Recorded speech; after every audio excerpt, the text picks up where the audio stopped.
ఒక ఊరిలో రఘునాథుడు సీతమ్మ అనే దంపతులు ఉండేవారు. వారు దయగలవారు, దానధర్మాలు చేసేవారు. ఎన్నో పూజల తర్వాత వారికి పండంటి బిడ్డ జన్మించాడు. ఆ బిడ్డను ఎంతో ప్రేమగా పెంచేవారు. ఒకరోజు రఘునాథుడు దారిలో ఒక ముంగిసను చూసి ఇంటికి తీసుకువచ్చాడు. ఇది మన బిడ్డకు తోడుగా ఉంటుంది అని ఇద్దరూ ముంగిసను పెంచుకోవాలని నిర్ణయించారు. ఒకరోజు రఘునాథుడు బయటకు వెళ్ళాడు.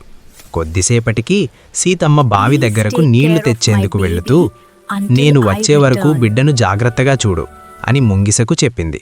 అంతలో ఊయలలో ఉన్న బిడ్డ దగ్గరకు ఒక నల్లత్రాచు పాము వచ్చింది. ముంగిస వెంటనే పామును కొరికి చంపి బిడ్డను కాపాడింది. దాని మూతికి రక్తం అంటింది. అప్పుడే వచ్చిన సీతమ్మ ముంగిసకు రక్తం చూసి ఆవేశంలో బిడ్డను చంపిందని అనుకొని నీటి బిందెను ముంగిసపై విసిరింది. ఆ దెబ్బకు ముంగిస చనిపోయింది. లోపలికి వెళ్లి చూసేసరికి బిడ్డ క్షేమంగా ఉన్నాడు. పక్కనే చచ్చిపోయిన పాము కనిపించింది. అప్పుడా దంపతులు మన బిడ్డను కాపాడిన ముంగిసను మన చేతులతోనే చంపేశామని బోరున విలపించారు. నీతి: ఆవేశంలో తీసుకునే నిర్ణయం అనార్థాలకు దారితీస్తుంది. మన కళ్లతో చూసేవి అన్నీ నిజం కాదు. పూర్తిగా తెలుసుకోకుండా ఏ నిర్ణయం తీసుకోకూడదు.